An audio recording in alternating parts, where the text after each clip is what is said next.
Good evening, everyone. I welcome you to the official YouTube channel of ज्ञान गुरुकुल सफलता की नई उड़ान। आज जो है फ्राइडे है एंड आज हम करंट अफेयर्स कवर करेंगे। आई नो कल के लेक्चर में भी अपोलोजाइज करा था and again extending my sincerest apologies. I think 12th no हाँ 11th के बाद जो है 12th ऑनवर्ड्स जो है करंट अफेयर्स का कोई वीडियो नहीं आया था। I was travelling and I was unable to record that video. तो थोड़ा सा लंबा होगा आज का लेक्चर, बट हम जो है पिछले कुछ दिनों के करंट अफेयर्स जो इम्पोर्टेंट है कवर करेंगे। जो 3-4 करंट अफेयर्स बच जाएंगे उनको आने वाले लेक्चर्स में कवर कर लेंगे, राइट? तो स्टार्ट करते हैं। सबसे पहले यूएस इंडिया लीडरशिप समिट 2024। तो यूएस इंडिया एक स्ट्रेटेजिक पार्टनरशिप फोरम बनाया गया है जो एक नॉन प्रॉफिट ऑर्गेनाइजेशन है। एंड इसका काम क्या है? यूनाइटेड स्टेट्स और इंडिया के बीच में जो पार्टनरशिप है उसको स्ट्रेंथन करना, उसको इम्प्रूव करना। तो दोनों कंट्रीज में जो लीडर्स हैं इन की एरियाज जैसे आपका टेक्नोलॉजी, डिफेंस, एनर्जी या बिजनेस, तो दोनों कंट्रीज के लीडर्स को जो है ये एक साथ लेकर आता है so that they can collaborate, coordinate and formulate innovations and new strategies of dealing with current issues. तो they have focus on important topics like कि सप्लाई चेन्स को कैसे इम्प्रूव कर सकते हैं, इन्वेस्टमेंट स्पेशली सेमीकंडक्टर इंडस्ट्री में कैसे boost कर सकते हैं, एआई और जो आपकी बाकी डिसरप्टिव टेक्नोलॉजीज है, machine learning, quantum computing, 6G networks, उनको कैसे जो है एडवांस कर सकते हैं, डिफेंस कोऑपरेशन को इन्हांस करना, clean energy, renewable energy, green energy को प्रमोट करना, और साथ ही साथ दोनों कंट्रीज के बीच में ट्रेड जो है उसको कैसे बढ़ा सकते हैं। सो that is about US India leadership summit 2024। नए आधार रूल्स जो हैं गवर्नमेंट ने बनाए हैं एंड इट रिक्वायर्स कि एनीवन जो आधार के लिए एनरोल कर रहा है उसे प्रूफ करना पड़ेगा कि वो इंडिया में एटलीस्ट 182 डेज के लिए रहा है। They should have resided in India for a period of 182 days. तो ये रूल जो आपके ओवरसीज सिटीजन ऑफ इंडिया हैं या जो फॉरेन नेशनल्स हैं या बाकी एप्लीकेंट्स हैं उनके लिए लाया गया है सो दैट जेन्युइन रेजिडेंसी के बेसिस पर ही कि हाँ एक्चुअल में वो रहे हैं इंडिया में 182 डेज के लिए, तो उसके बेसिस पर ही जो है उनको एक आधार नंबर दिया जाएगा सो दैट फ्रॉडुलेंट एप्लीकेशंस जो आ रही हैं, जो फ्रॉड्स आ रहे हैं और जो सिक्योरिटी कंसर्न्स इस वजह से आ रहे हैं उसको जो है टैकल किया जा सके। तो रेजिडेंसी की वेरिफिकेशन रेवेन्यू ऑफिशियल्स हैंडल करेंगे, सिमिलर टू कैसे पासपोर्ट चेक्स किए जाते हैं। स्ट्रिक्टर चेकिंग होगी जिस वजह से इनरोलमेंट प्रोसेस थोड़ा सा स्लो हो गया है, बहुत सी एप्लीकेशंस डिले हो गई हैं और काफ़ी सारी एप्लीकेशंस तो ऐसी भी है सिर्फ डिले नहीं हुई, रिजेक्ट भी कर दी गई हैं। एनआरआईज जो हैं उनको 182 डे रेजिडेंसी रिक्वायरमेंट फुलफिल नहीं करनी है, लेकिन फिर भी वेरिफिकेशन प्रोसेस में उनको जो है बहुत सारे चैलेंजेस फेस करने पड़ रहे हैं। स्पेशली ऐसे ओसीआईज जो नेपाल जैसी कंट्रीज से जो हैं आए हैं एंड उनके इश्यूज क्या हैं कि उनके डॉक्यूमेंट्स में डिस्क्रिपेंसीज हैं। तो ये चीज़ है, जैसे रेंटल अग्रीमेंट्स के डेट्स, डॉक्यूमेंट्स की डेट्स के मिसमैचेस हैं, टैक्स रिकॉर्ड्स के साथ मैच नहीं कर रहे हैं। तो ये सब डिस्क्रिपेंसीज आ रही हैं न्यू आधार रूल्स की वजह से। Dragon drones, so this is a new type of an unmanned aerial vehicle जो कि थर्माइट को जो है ड्रॉप करता है। थर्माइट क्या है? एक ऐसा केमिकल है, एक ऐसा सब्सटेंस है जो एक्सट्रीमली हाई टेम्परेचर पे बर्न करता है। तो अगर थर्माइट की कॉम्पोजिशन की बात की जाए तो थर्माइट एल्यूमिनियम और आयरन ऑक्साइड का बना होता है, राइट?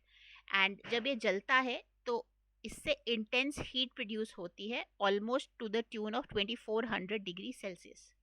और ये हीट इतनी पावरफुल होती है कि बहुत सारी चीज़ें मेल्ट कर सकती है। बहुत ज़्यादा हाई टेम्परेचर है यार, ऑलमोस्ट 2400 डिग्री सेल्सियस। आपके मेटल्स, मिलिट्री व्हीकल्स, चाहे वो आपका टैंक्स हों या कोई मशीन्स हों या कोई गन्स हों, उन सबको मेल्ट कर सकती है। तो ओरिजिनली थर्माइट बनाने का क्या पर्पस था कि भाई इंडस्ट्रियल पर्पसेस जैसे वेल्डिंग है उसको फैसिलिटेट करने के लिए कि वेल्डिंग का प्रोसेस आसानी से हो जाएगा। लेकिन आज की डेट में इसका जो है मिसयूज़ भी किया जा रहा है और उसको डेंजरस वॉरफेयर के लिए यूज़ किया जा रहा है।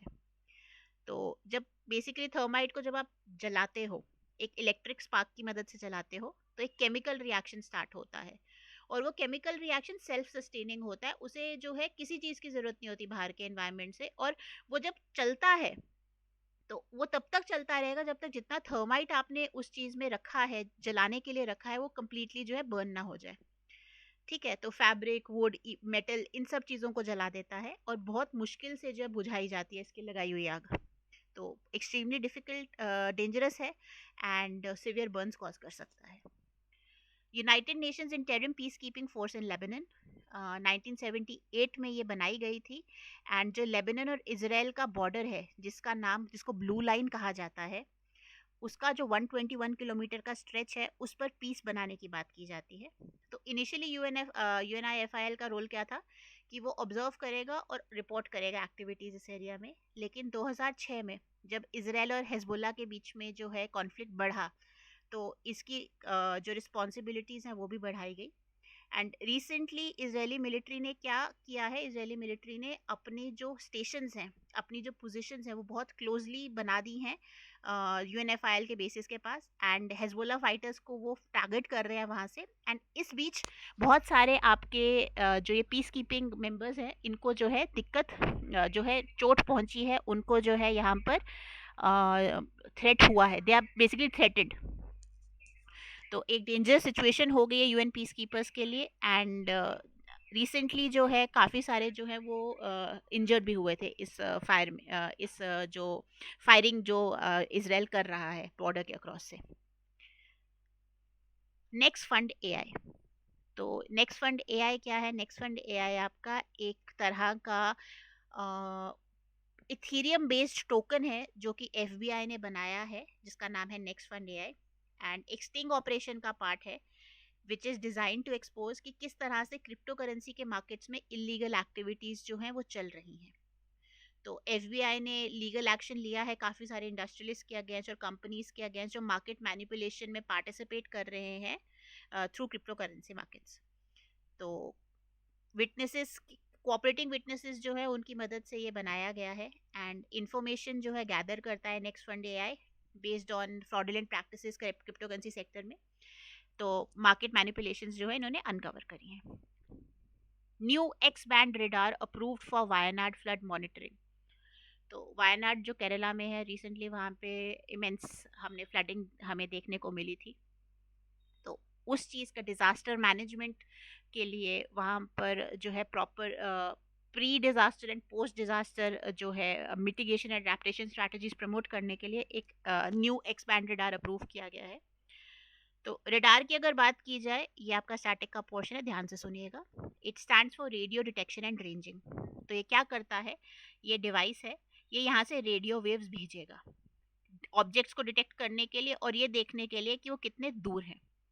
ठीक है, तो यहाँ से जब वो ट्रांसमिट होकर रिफ्लेक्ट होकर वापस आएंगी तो कितना टाइम लग रहा है इन वेव्स को वापस आने में, उस बेसिस पर डिस्टेंस जो है निकाला जाता है। सिंपल है ना, जब डिस्टेंस, स्पीड और टाइम पढ़ते हैं तो डिस्टेंस क्या होता है, स्पीड इनटू टाइम। तो कितनी स्पीड से रेडियो वेव्स भेजी थी और कितने टाइम में वो वापस आ रही है, उसके बेसिस पे एक सिंपल इक्वेशन के बेसिस पर, रेडार इक्वेशन के बेसिस पर डिस्टेंस निकाला जा सकता है।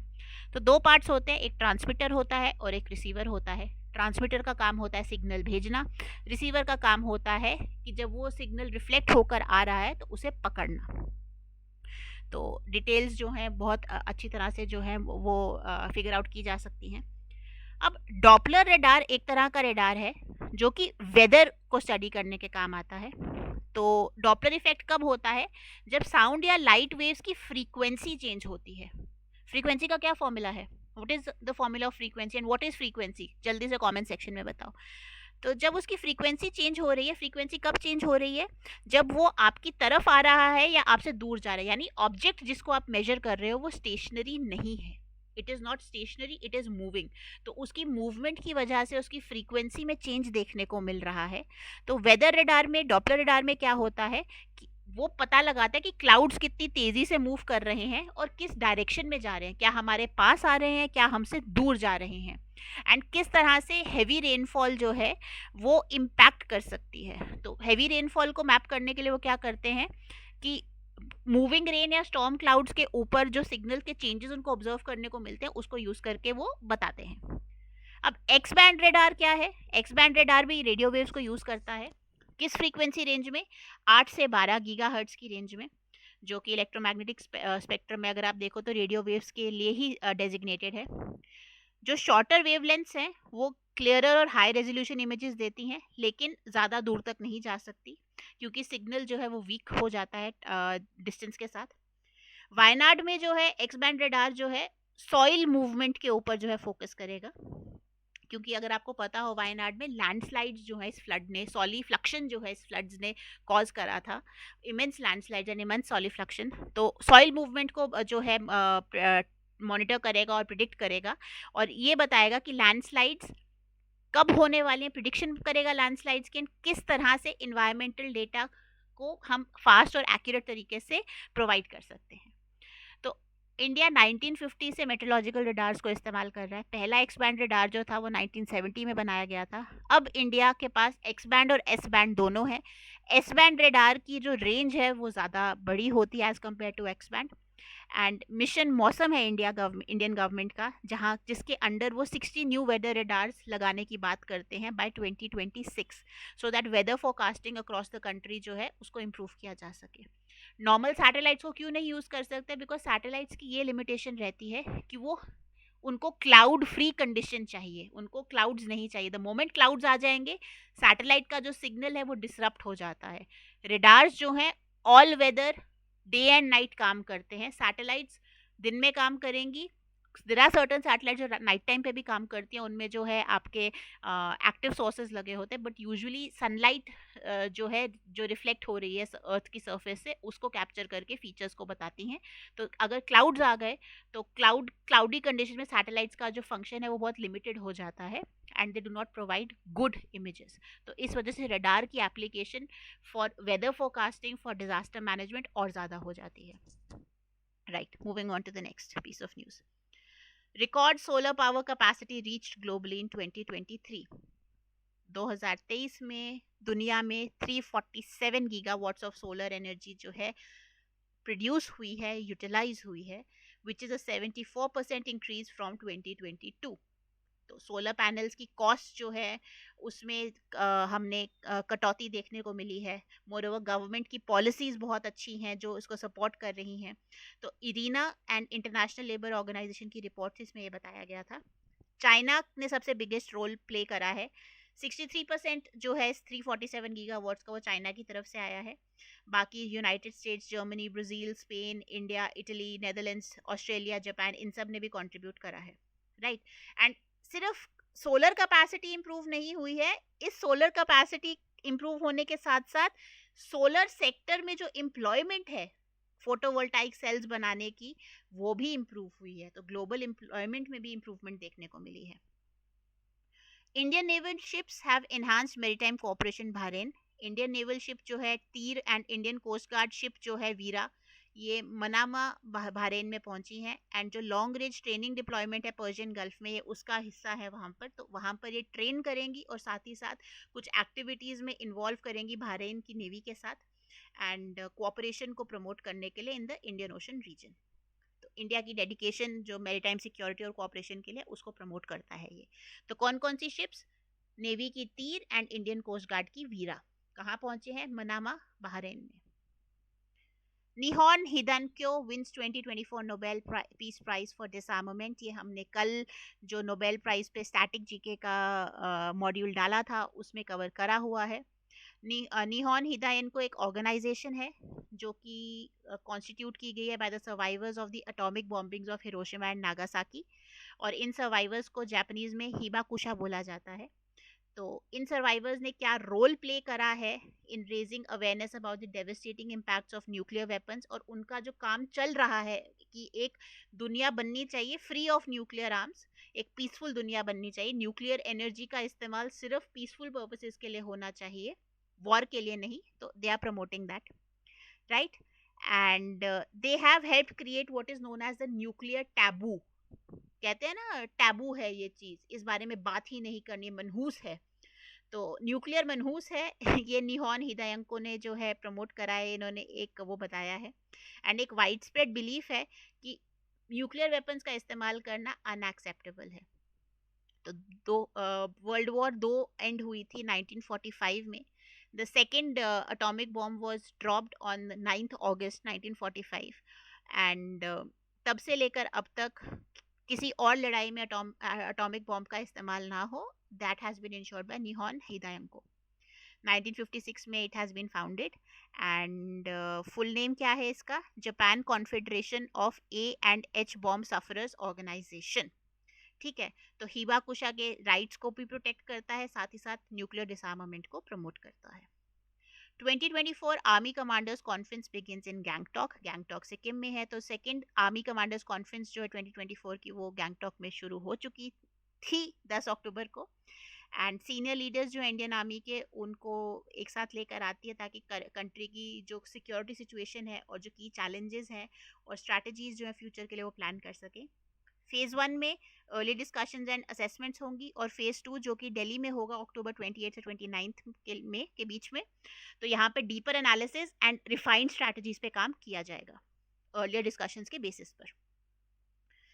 Telangana appoints commission for schedule caste सब क्लासिफिकेशन।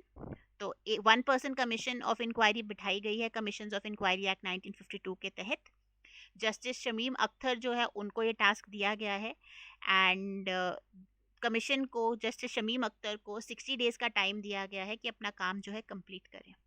ठीक है, तो सब classification so that at least creamy layer वाला जो कॉन्सेप्ट है उसे अप्लाई करने की बात यहाँ पर हो रही है कि जो ऑलरेडी वेल ऑफ हैं, जो ऑलरेडी इंक्लूडेड हैं, जो ऑलरेडी डेवलप्ड हैं, उनको रिजर्वेशन का बेनिफिट ना मिलकर उन लोगों को मिलना चाहिए जिनको एक्चुअली ज़रूरत है। तो सब क्लासिफिकेशन की बात तेलंगाना ने एक बहुत अच्छा एफर्ट लिया है जहाँ पे स्टार्ट कर दी गया। क्या इसका आउटपुट आता है, क्या आउटकम आता है, वो टाइम ही बताएगा। Successful Indian air force C-295 landing at Navi Mumbai airport. ये एयरपोर्ट जो है अदानी ग्रुप के साथ डेवलप किया जा रहा है, 2021 में इसकी कंस्ट्रक्शन स्टार्ट हुई थी। It is the first greenfield airport project scratch से बनाया जा रहा है अनयूज लैंड पे, which has been undertaken by the AAHL विच इज़ द Adani airport holdings limited and detail planning और लार्ज फाइनेंशियल इन्वेस्टमेंट है इसकी सक्सेस इंश्योर करने के लिए।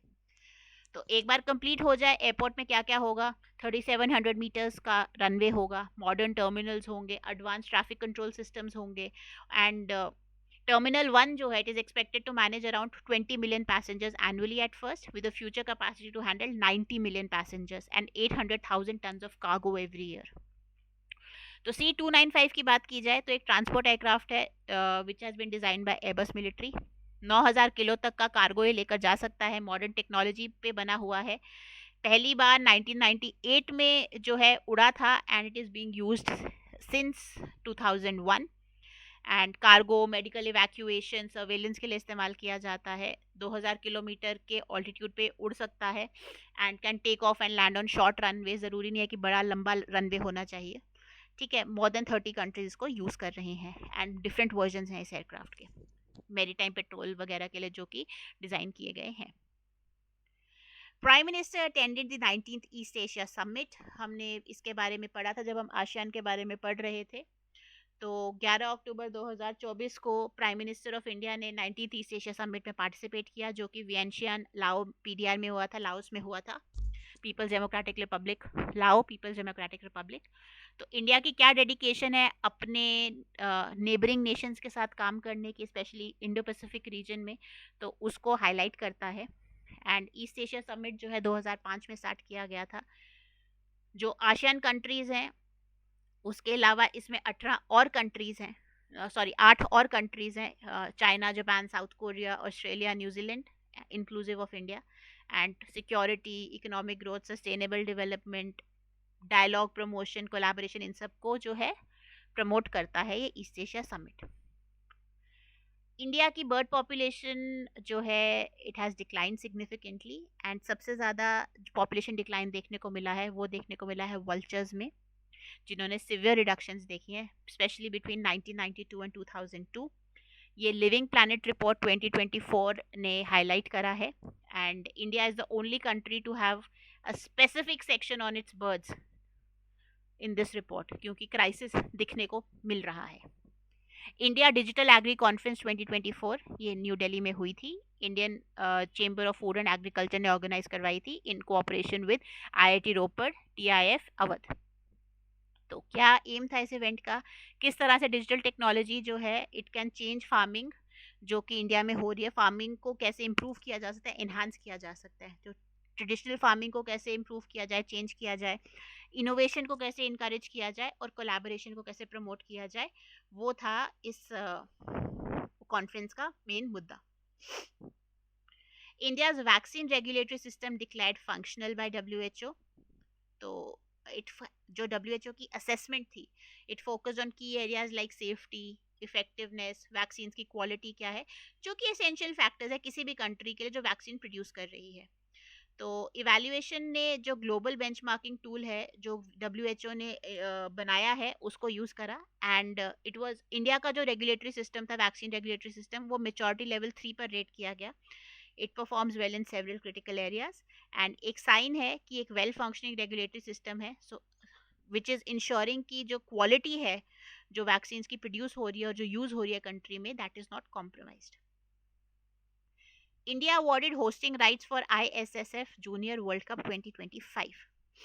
तो जो नेक्स्ट ईयर होने वाला है, एंड ये जो है जो वो होस्टिंग राइट्स हैं ये इंटरनेशनल शूटिंग स्पोर्ट फेडरेशन ने दिए हैं। ठीक है,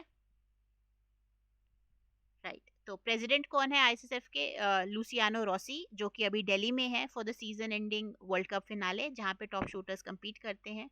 एंड जो national rifle association of India है उसके प्रेसिडेंट है कलिकेश सिंह दियो। India becomes Russia's number 2 supplier of restricted technology. So India has become the second largest supplier of restricted critical technologies to Russia, supplying microchips, circuits, machine tools, which are essential for Russia's economy and military during its war effort, especially जो उसकी ongoing conflict चल रहा है Ukraine के साथ। तो China obviously first है ठीक है। तो इंडिया का जो ट्रेड है जुलाई 2024 में $95 मिलियन पहुंच गया था, up from 60 million in the previous months. Harmanpreet Kaur sets national record at IWLF weightlifting event. तो 76 kg सीनियर विमेंस कैटेगरी जो है IWLF national weight lifting championships की, उसमें हरमनप्रीत कौर ने एक नया रिकॉर्ड जो है सेट करा है, lifting 127 kg in clean and jerk and 223 kg in total. Junior category में हीना ने सेट किया था एक रिकॉर्ड, एंड जी रविशंकर ने जूनियर नेशनल रिकॉर्ड जो है वो सेट करा है। स्पेसएक्स ने अपनी स्टारशिप जो है वो लॉन्च कर दी है, विच इज़ the 5th flight with novel booster catch. तो उसकी 5th फ्लाइट टेक्सास से उड़ी थी, एंड रॉकेट स्टैंडिंग क्या थी, almost 400 feet tall, and the starship equipped with 33 methane fuel engines. For the first time SpaceX first stage booster return to the launch pad. जो first stage booster था वो launch pad वापस आया, utilizing mechanical arms, अपनी mechanical arms की help से, जिसका नाम था chopsticks, so that descending booster को जो है पकड़ा जा सके after a 7 minute flight, right. India abstains from supporting UN secretary general amid Israel ban. India ने चूज किया कि वो एक लेटर नहीं साइन करेंगे जिसको 104 नेशंस ने सपोर्ट किया था, condemning Israel's ban on UN secretary general Antonio Guterres, breaking with many global south nations and UN members. So India has taken a U turn. Israel के खिलाफ जो एक लेटर लिखा गया था कि उन्होंने यूएन को बैन करा है, उसको कंडेम करते हुए, तो इंडिया ने उसको साइन नहीं करा, राइट। एंड ये लेटर इनिशिएट किसने करा था? चिली ने इनिशिएट करा था, और चिली ने यूएन का जो रोल है कॉन्फ्लिक्ट मीडिएशन में और ह्यूमैनिटेरियन सपोर्ट में, उसको जो है सपोर्ट करा था। और इजराइल का जो मूव है कि यूएन की अथॉरिटी को अंडरमाइन करके और यूएन को उन्होंने बैन कर दिया है, उसे जो है क्रिटिसाइज करा था। इंडिया के अलावा Japan, South Korea, United States और यूनाइटेड किंगडम ने जो है साइन नहीं करा इस लेटर को, but India has also abstained, which is very strange considering the fact कि हमने हमेशा जो है पीस एंड महात्मा गांधी का देश है, but again non alignment also हमारा एक बहुत इम्पॉर्टेंट मुद्दा है। तो whatever the reasons, we have not sign that. India inaugurates first demonstration facility of for biopolymers in Pune. Jitendra Singh, doctor Jitendra Singh, जो कि इंडिया के कौन से मिनिस्टर हैं? Science and tech and health के मिनिस्टर हैं। उन्होंने इंडिया का पहला demonstration facility for biopolymers in Pune जो है, जो कि प्राज इंडस्ट्रीज ने डेवलप कर रहा है, उसे इनॉग्रेट करा। एंड ये फैसिलिटी फोकस करती है on producing polylactic acid bioplastic. India की जो बायो इकोनॉमी है आज की डेट में $150 बिलियन पे वैल्यू की जाती है, and it is projected to reach $300 billion by 2030। First ever women's doubles medal at Asian table tennis championships, ये हमने प्रीवियस लेक्चर्स में भी पढ़ा था। तो आहिका मुखर्जी और Sutirtha Mukherjee, they have made history by securing India's first ever medal in women's double at the Asian Table Tennis Championships in 2024. They won the bronze medal after losing 0-3 in the semi-finals to Japan's Miwa Harimoto and Miyu Kihara. And ये championship कहाँ हो रही थी? Astana, Kazakhstan में। Navi climbs UPI leaderboard to fifth largest player. नावी जो fintech company है जिसको को फाउंड किया है फ्लिपकार्ट के सचिन बंसल ने, it has become the fifth largest player on the unified platform payments interface in India, and it processed 120.4 million transactions worth rupees 6549 crores. It has surpassed Amazon Pay in UPI volumes, and the company is just 20 million transactions behind the fourth largest player, which is Cred, which handled over 140 million transactions last month. तो 20 million का ही फर्क है crate के साथ, ज़्यादा बड़ा नहीं है कंसिडरिंग द पॉपुलेशन जो ये कंट्री में है और जिस पॉपुलेशन को ये यूपीआई प्लेटफॉर्म सर्व कर रहा है। इंडिया रैंक्ड 105th इन 2024 global hunger index, score 27.3, serious hunger category में इंडिया को प्लेस किया गया है। 13.7% इंडिया की पॉपुलेशन अंडर नरिश्ड है, 35.5% जो बच्चे हैं वो जो 5 साल की उम्र से कम है वो स्टंटेड है, स्टंटेड यानी उनकी हाइट नहीं बढ़ रही है। 18.7 वेस्टेड है, वेस्टेड का मतलब उनका वेट नहीं बढ़ रहा है, एंड 2.9% चाइल्ड मोर्टेलिटी है, यानी 100 में से 2.9 बच्चा जो है they do not live beyond the 5 year age. ये आयरिश ह्यूमैनिटेरियन ऑर्गेनाइजेशन है Concern worldwide, and German aid agency है वर्ल्ड हंगर लाइफ, उन्होंने जो है निकाला है। बांग्लादेश, नेपाल एंड श्रीलंका, हमारे neighbours, they are faring better than India. They are placed in the moderate category. They are not placed in the serious hunger category like us. Ajay Jadeja declared heir to Jamnagar royal throne. Former Indian cricketer Ajay Jadeja, who is a descendant of the Jamnagar royal family, उनको declare कर दिया गया है by his uncle महाराजा शत्रु सल्या Singh ji Jadeja on Dussehra 2024. Ajay Jadeja का जो आप career देखेंगे 196 ODIs खेल चुके हैं, 15 test matches between 1992 and 2000, right. तो the family is descended from legendary cricketer Ranjit Singh Jadeja, who ruled Navanagar from 1907 to 1933. L Satya Srinivas appointed CEO of GEM Portal, जो government e market place portal है, तो L सत्य श्रीनिवास जी को उसका जो है CEO बना दिया गया है। He is currently serving as the additional secretary in the Department of Commerce, and now he has additional CEO charge of GEM Portal, right? So that is about this news. Moving on next, Noel Tata, a new leader of Tata Group's charitable efforts.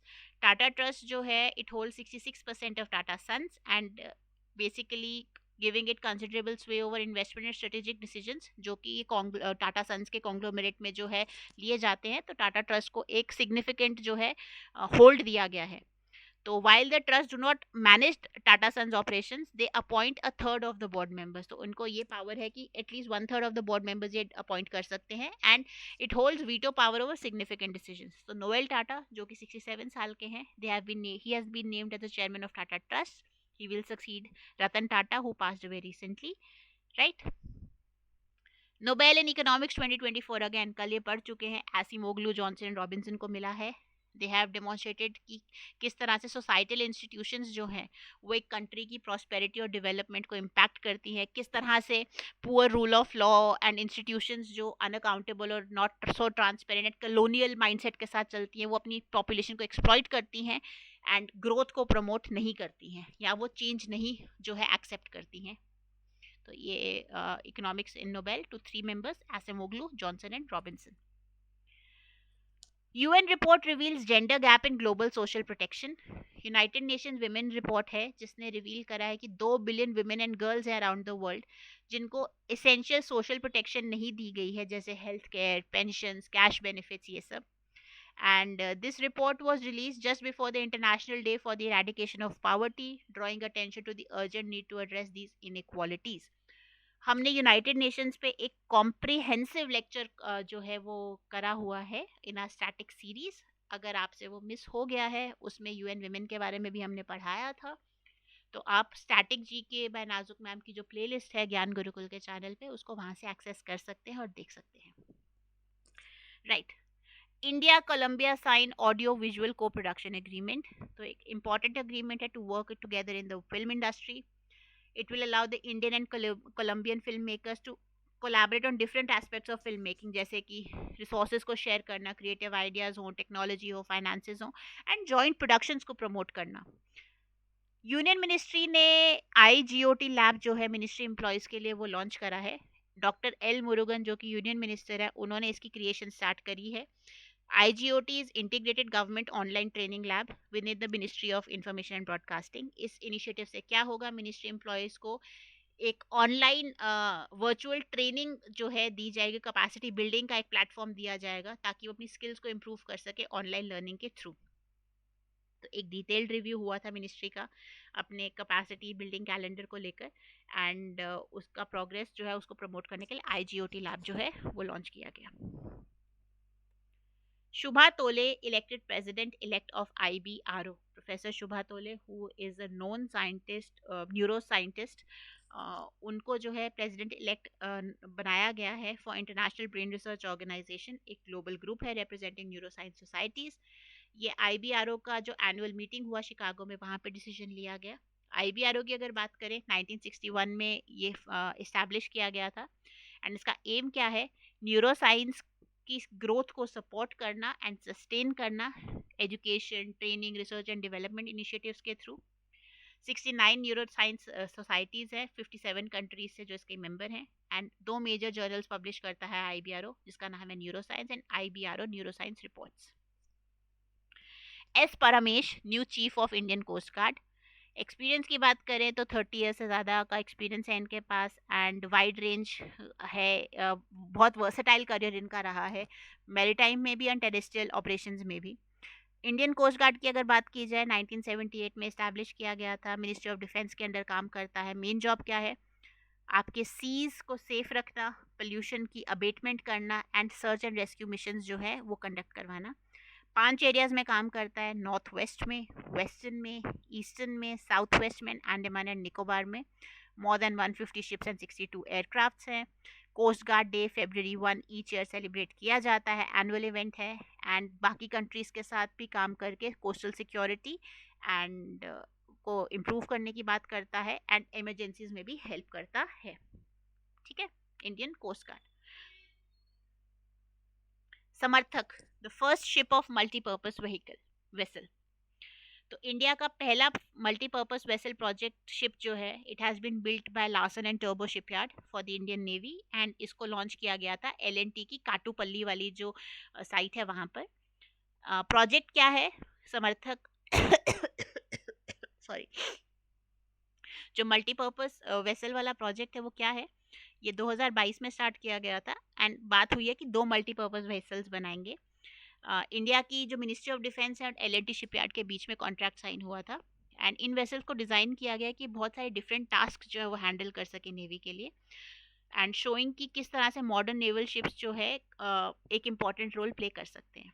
तो बहुत सारे uses हैं, ships को tau करना, launch करना या targets को recover करना, या अनक्रूड व्हीकल्स को ऑपरेट करना. तो बहुत सारे पर्पस को फुलफिल करता है. तो इस दोनों में से पहला जो व्हीकल है, पहला जो वेसल्स का नाम समर्थक है, सपोर्टर होता है जिसका मीनिंग, वो लॉन्च कर दिया गया है, and it was inaugurated bye LNT काटूपल्ली. LNT काटूपल्ली. 19th international conference of drug regulatory authorities. पहली बार इंडिया ने होस्ट करी है ये conference, international conference of drug regulatory authorities. उसका जो 19th वर्जन है वो इंडिया में हुआ 14 से 18 अक्टूबर के बीच में. इम्पॉर्टेंट इवेंट है क्योंकि 194 WHO मेंबर कंट्रीज़ के जो ऑफिशियल्स हैं, रेगुलेटरी बॉडीज़ हैं, उसका एक कंसर्टेड एफर्ट है ये, एंड इट शोज़ इंडिया का जो रोल है ग्लोबल हेल्थ केयर में, किस तरह से इंडिया ग्रो कर रहा है उसको, स्पेशली इंडिया की जो लीडरशिप थी कोविड-19 पैंडेमिक में उसके बाद. तो smart regulation, medical devices, pharmaceutical companies की क्वालिटी, आर्टिफिशियल इंटेलिजेंस का किस तरह से हेल्थ केयर में इस्तेमाल करना है, रेगुलेटरी प्रिपेयर्डनेस किस तरह से रखनी है स्पेशली आफ्टर कोविड-19, उस सब पे डिस्कशंस हुई हैं इस कॉन्फ्रेंस में. WHO receives $700 million pledge for 2025-28 budget. Berlin में, जर्मनी में एक इवेंट हुआ जहाँ पे WHO ने अनाउंस करा कि उसको भाई $700 मिलियन का जो है प्लेज मिला है, फंडिंग प्लेज मिला है अपने बजट के लिए. This is in addition to the $300 million already जो EU और अफ्रीकन यूनियन ने प्रॉमिस करा है WHO को. तो ऑलमोस्ट 1000 मिलियन का, 1 बिलियन का बजट हो गया है WHO का फॉर द कमिंग 4 years. तो WHO अगेन हमने UN वाले लेक्चर में बहुत कॉम्प्रिहेंसिवली कवर करा था. Founded in 1948 in Geneva, 194 member countries हैं. एंड इसके एम्बलम में जो है एक एस्लेपियस का रॉड है which symbolises healing. Global efforts and in health and health crisis को रिस्पॉन्ड करता है. मेजर इनिशिएटिव्स क्या है? ग्लोबल वैक्सीन एक्शन प्लान जो 2013 में लॉन्च किया गया था. एक framework convention on tobacco control. फिर कोविड-19 को पैंडेमिक डिक्लेयर करा 11 मार्च 2020 को. एंड मेंटल हेल्थ और न्यूट्रिशन पे भी WHO का फोकस रहता है. India unveils National Electricity Plan for 500 gigawatts renewable goal. जो सेंट्रल इलेक्ट्रिसिटी अथॉरिटी है उन्होंने एक एम्बिशियस नेशनल इलेक्ट्रिसिटी प्लान जो है ट्रांसमिशन के लिए वो लॉन्च करा है.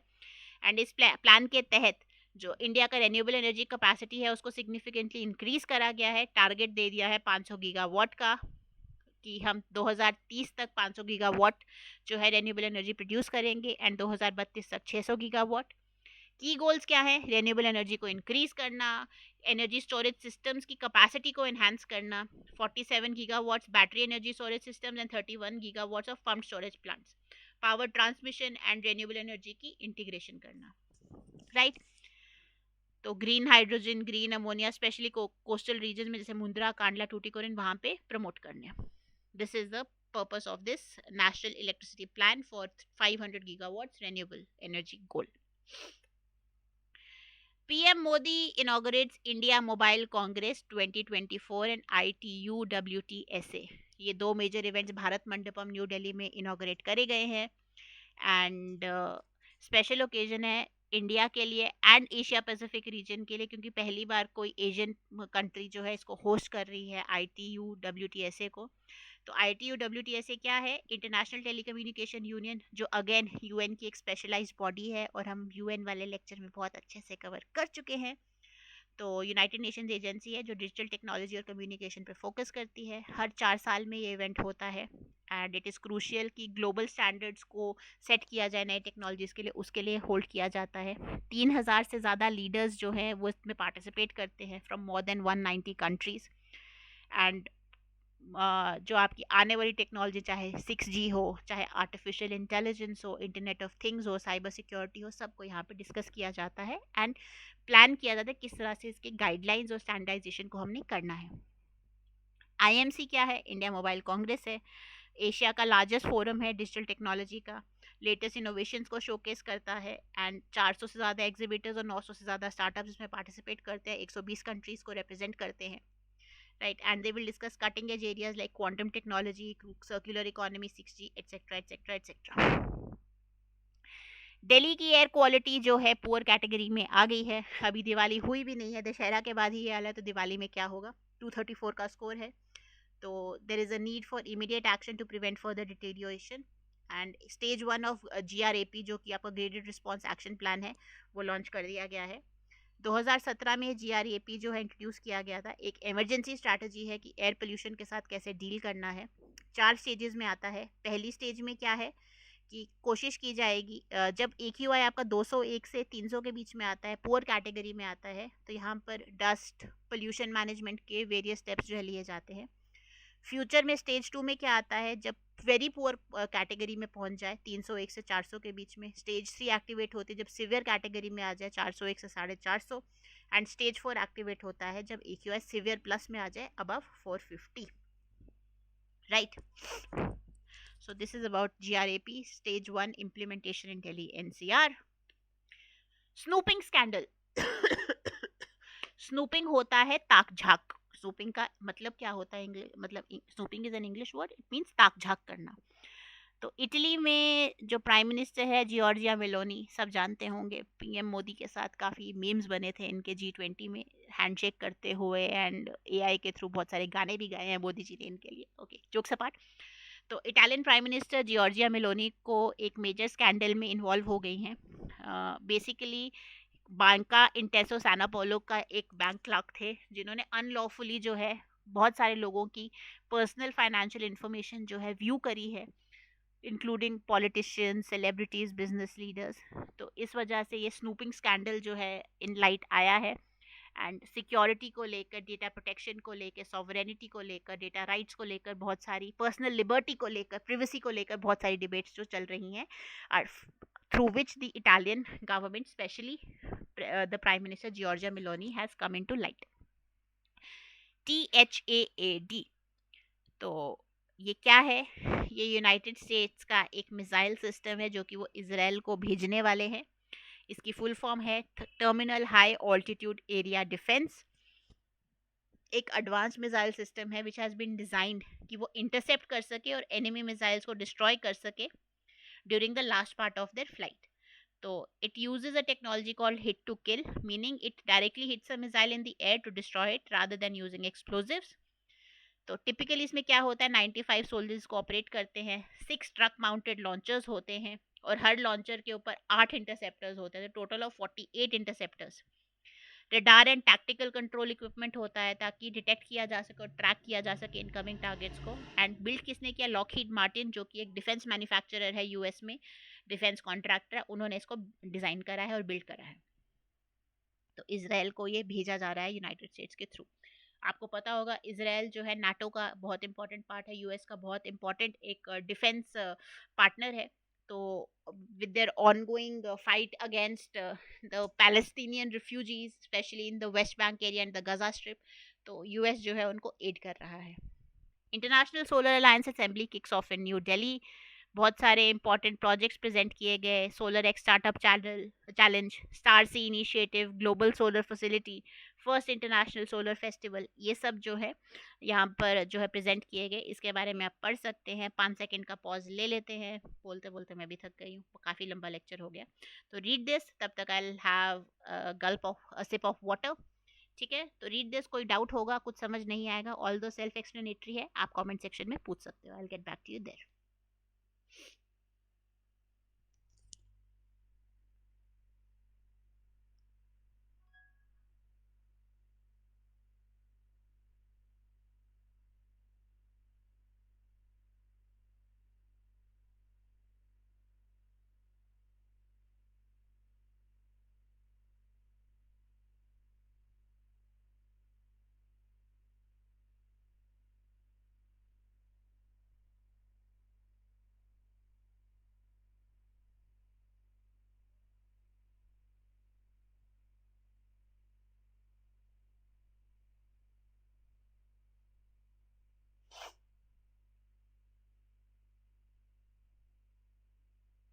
हमारे लिए होगा घाटों का. हाँ जी, सॉरी फॉर दैट. हाँ, so moving on.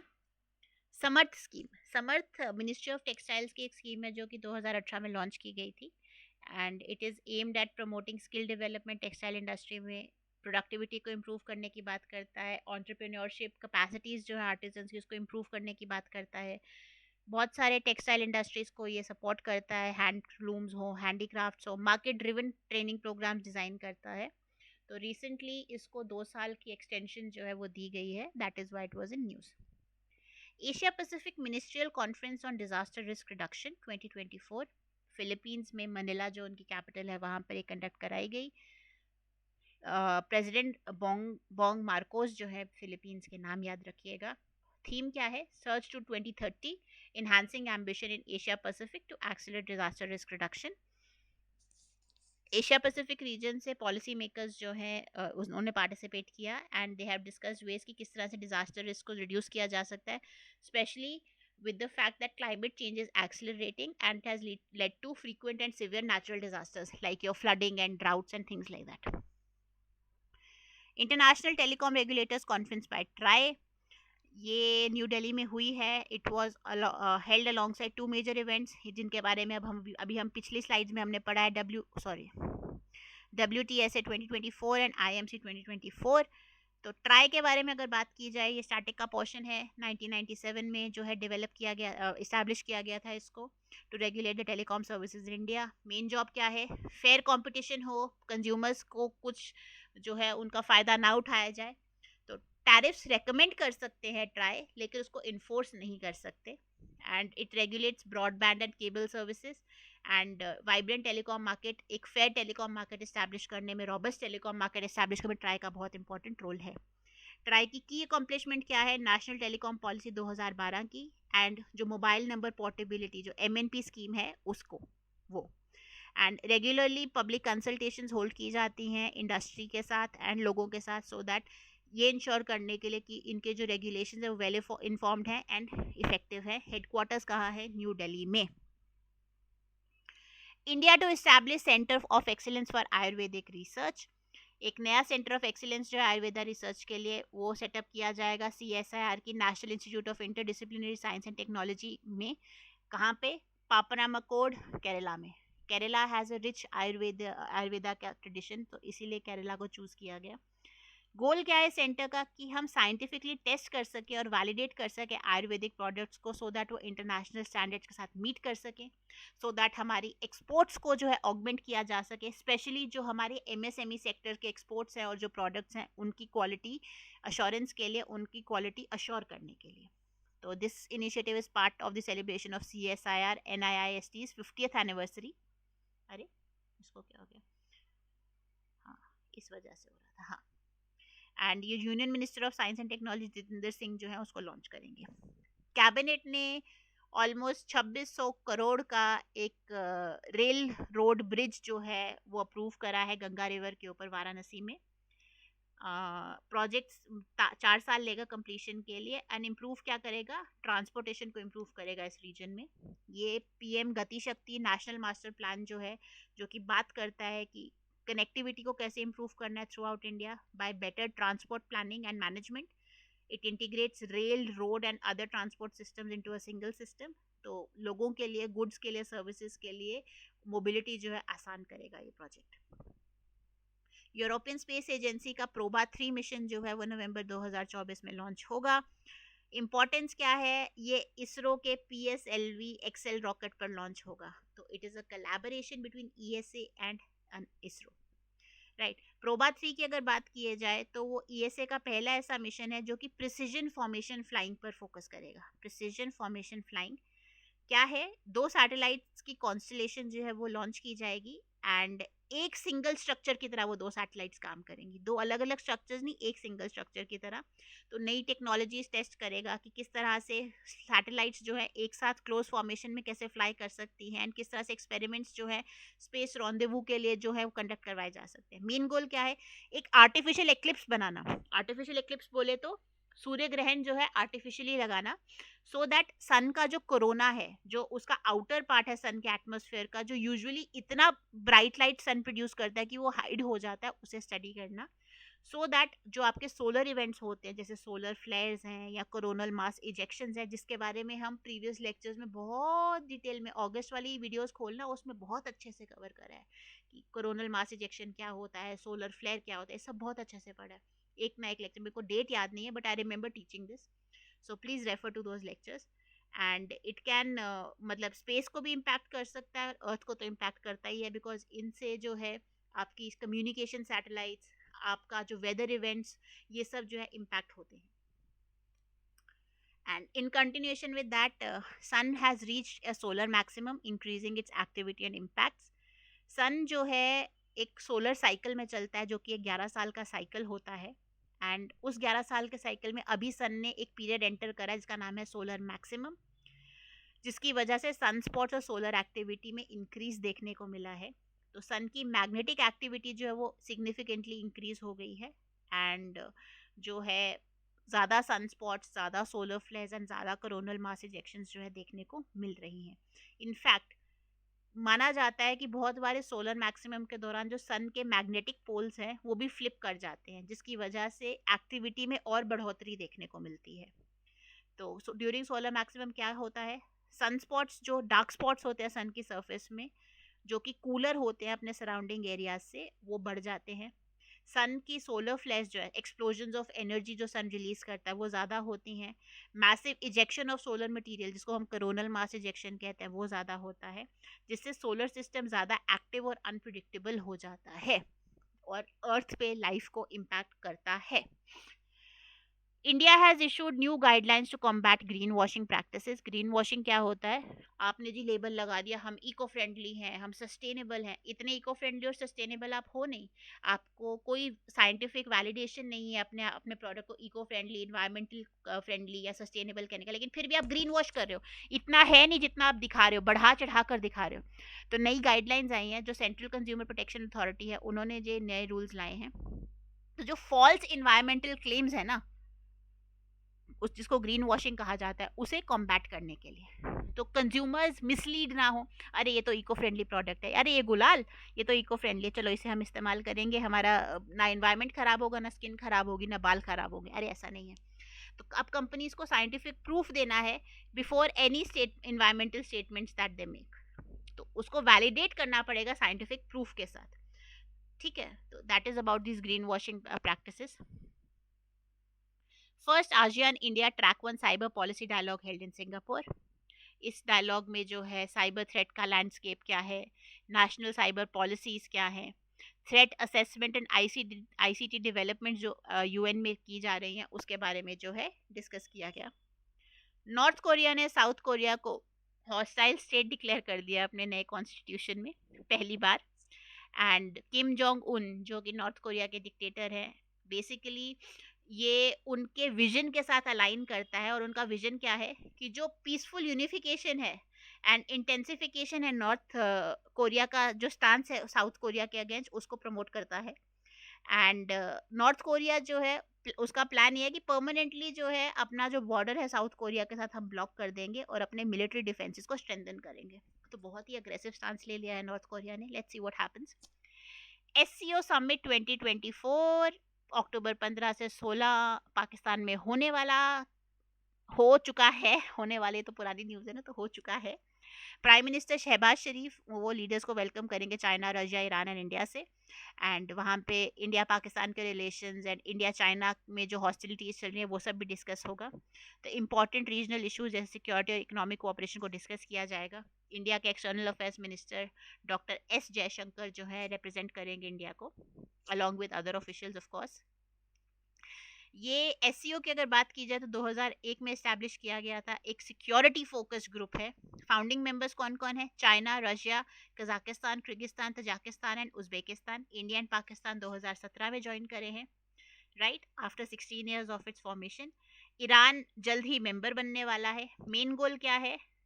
Politics, economy, military efforts, especially separatism, extremism, terrorism, इन सब चीज़ों को कॉम्बैट करना। तो सिक्योरिटी बेस्ड एक सिक्योरिटी फोकस ग्रुप है SCO, Shanghai Cooperation organisation.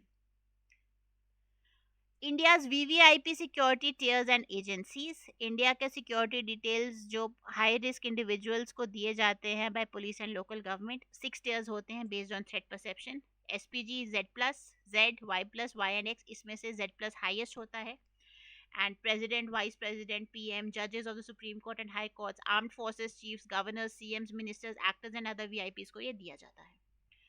Uttarakhand मदरसा board to introduce Sanskrit as mandatory subject. तो 416 मदरसाज है अक्रॉस उत्तराखंड जहाँ पे संस्कृत को प्लान किया जा रहा है एक मैंडेटरी कंपलसरी सब्जेक्ट बनाने के लिए। एक मेमोरेंडम ऑफ अंडरस्टैंडिंग जो है प्रिपेयर किया जा रहा है स्टेट के संस्कृत डिपार्टमेंट के साथ, जो कि साइन किया जाएगा। कंप्यूटर स्टडीज़ भी सोचा जा रहा है कि इंक्लूड किया जाए सो दैट करिकुलम को फर्दर इनरिच किया जा सके। करंटली अरबिक जो है 100 से ज़्यादा मदरसों में पढ़ाई जा रही है। और अगर उत्तराखंड मदरसा बोर्ड की बात की जाए तो उसके चेयरपर्सन है मुफ्ती शमून काजमी। डॉक्टर जितेंद्र सिंह काफ़ी छाए हुए हैं न्यूज़ में। He has inaugurated India's first self powered air quality facility. कहाँ पर? बेसिकली इस एयर क्वालिटी फैसिलिटी का नाम है Pavana Chitra, India first airport based self powered indoor air quality monitoring facility Thiruvananthapuram international airport पे। ये off grid air quality monitor है and indigenous indoor solar cells जो कि CSIR NIIST जो भी पीछे पड़ा, जहाँ पे एक NIIST की जो 50th एनिवर्सरी है उसमें वहाँ पे एक centre of excellence for Ayurveda बनाया जा रहा है।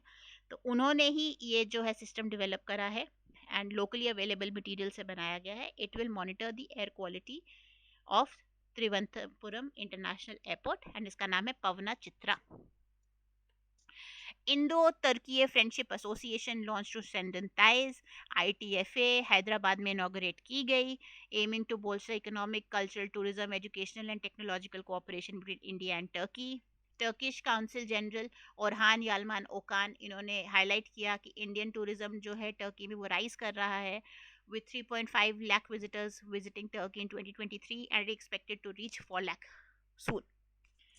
Karnataka CM rename schools after महर्षि वाल्मीकि. महर्षि वाल्मीकि जयंती के अवसर पर कर्नाटका के जो चीफ मिनिस्टर है सिद्धरमैया, उन्होंने जितने रेजिडेंशियल स्कूल्स हैं उनको महर्षि वाल्मीकि रेजिडेंशियल स्कूल्स का नाम दे दिया है. रायचूर में जो यूनिवर्सिटी है उसको महर्षि वाल्मीकि यूनिवर्सिटी बोला जाएगा. महर्षि वाल्मीकि की अगर बात की जाए तो he is the author of Ramayana. तो उनको उनकी जयंती पे, उनकी बर्थ एनिवर्सरी पे कर्नाटका के सीएम ने ये कुछ मेजर्स लिए. Justice Sanjeev Khanna recommended as the next Chief Justice of India. He will succeed the Chief Justice D.Y. Chandrachud and he will become the 51st Chief Justice of India. Chandrachud जी जो है नवंबर 10 2024 को retire कर रहे हैं. And justice Khanna की अगर बात की जाए तो 2019 में ही है was appointed to the Supreme Court. Notable cases इन्होंने हैंडल करे including the abrogation of article 370 and interim bail for Arvind Kejriwal. मई 13 2025 को ये भी रिटायर कर जाएंगे. तो he will serve a short duration of 6 to 7 months. So that is it. Andhra Pradesh cabinet approves 6 industrial and investment policies. Chief minister Chandrababu Naidu ने 6 policies जो है लॉन्च करी हैं to attract at least 30 lakh crore की investments. And industrial development policy है, MSME and entrepreneur development policy है, food processing policy, electronics policy, private parks policy and integrated clean energy policy. Former BCCI के chief Sourav Ganguly को जो है director of cricket at JSW sports जो है appoint कर दिया गया है. JSW स्पोर्ट्स की अगर बात की जाए तो they are overseeing of properties like the Delhi Capitals IPL में और WPL में, Indian Premier League and World Premier League में, and Pretoria Capitals in SAT20 league जो साउथ अफ्रीका की 20 लीग है वहाँ पे. गांगुली ने ऑलमोस्ट 11,000 से ज़्यादा रन स्कोर करे हैं अपने ODI करियर में and he stands eight 9th position in the world for most run scored in ODI matches. इनको अर्जुना अवार्ड एंड पद्मश्री भी मिला है. रिजर्व बैंक ऑफ इंडिया ने 4 माइक्रो लेंडर्स को जो है बार कर दिया है क्योंकि उन्होंने रेगुलेटरी ब्रीचेस करे हैं. कौन कौन सी माइक्रो फाइनेंस कंपनीज हैं? आशीर्वाद, आरोहन, DMI finance and Navi Finserv. इन्होंने लोन्स इशू करे थे अक्टूबर 21 2024 से, but excessive pricing and regulatory violations के लिए इनको जो है बैन कर दिया गया है. तो इनकम रिकग्निशन में डिविएशन से, loan evergreening, non compliance with interest rate norms की वजह से, इस वजह से जो है करेक्टिव मेजर्स लेंगे, फिर शायद बैन लिफ्ट हो जाए, बट अभी के लिए बैन कर दिया गया है. Supreme Court upholds Section 6A of Citizenship Act in 4:1 decision. 5-member constitutional bench जो है सुप्रीम कोर्ट का बैठा था सेक्शन 6A को लेकर. एंड 6A जो है असम अकॉर्ड ऑफ 1985 के तहत जो है इंट्रोड्यूस किया गया था सिटीजनशिप एक्ट में. एक पॉलिटिकल सेटलमेंट है कि किस तरह से असम में जो इलीगल माइग्रेशन है स्पेशली फ्रॉम बांग्लादेश उसे एड्रेस किया जाए. तो चंद्रचूड़ जी जो है इस डिसीजन को, मेजॉरिटी ओपिनियन को लीड कर रहे थे एंड इन्होंने स्टेट किया कि 6A जो है ह्यूमैनिटेरियन और इकोनॉमिक कंसर्न्स को बैलेंस करता है and it applies to migrants arriving between 1950 and 1971. इसकी ये कॉन्स्टिट्यूशनली वैलिड है, इनवैलिड नहीं है. जो डिसेंटिंग जज थे जस्टिस JB पार्डीवाला, उन्होंने डिसेंट किया और उन्होंने कहा कि ओवर टाइम ये अनकॉन्स्टिट्यूशनल हो चुका है, but again it has been upheld. Vivaan will silver, Naruka claims bronze at shooting world cup. Vivaan Kapoor, इनको सिल्वर मेडल मिला है ISSF वर्ल्ड कप पे. अभी शुरू में इसके बारे में पढ़ा था कि इंडिया को जो है राइट्स मिले हैं बाय जो प्रेसिडेंट है रॉसी, वो इंडिया में न्यू दिल्ली में उन्होंने अगले साल का जो वर्ल्ड चैंपियनशिप होना है उसके राइट्स दिए हैं. अनंतजीत सिंह नरूका, उनको ब्रॉन्ज मिला है men's skeet with score of 43 adding to India tally. India का medal count at the event reach 4 including prior wins by Sonam Maskar and Akhil Sheoran. So that is all for today. Thank you for being patient and staying with me. कोई भी doubt होता है, थोड़ा सा तेज़ भी पढ़ाया, काफ़ी लंबा लेक्चर भी हो गया. यस, आप YouTube पर स्पीड सेटिंग सेट करके जो है इसको अपने आराम से देख सकते हैं. कोई भी डाउट होता है नीचे कमेंट सेक्शन में ज़रूर पूछिए, always there to help you. Otherwise नीचे दिए गए एड्रेस पर या नंबर पे आप कॉल भी कर सकते हैं, इनको हम आपकी क्वेरीज जो है वो लेंगे। बाकी बैचेस हमारे चल रहे हैं, रिक्रूटमेंट भी फास्ट ट्रैक हो गया, अब तो गवर्नमेंट बन गई है तो बहुत सारी रिक्रूटमेंट आने वाली है। अनऑफिशियली बहुत सारे न्यूज़ हमारे तक पहुंच रही है, ऑफिशियली हम उसको बोल नहीं सकते हैं, बट अगेन यस बहुत सारी रिक्रूटमेंट आने वाली है। तो stay at the top of your game, stay connected with Gyan Gurukul. Do not forget to like share and subscribe. Bell वाला बटन दबाना ना भूलें, so that you stay notified about all the recent developments and the recent videos. बाकी मेरे नाम से जो है करंट अफेयर्स की भी प्लेलिस्ट बनी है, स्टैटिक जीके की भी प्लेलिस्ट बनी है, आप पुराने वीडियोस भी वहाँ से एक्सेस कर सकते हैं। Other than that, thank you very much, take care, good evening, happy learning, and I will see you all tomorrow. Take care, bye.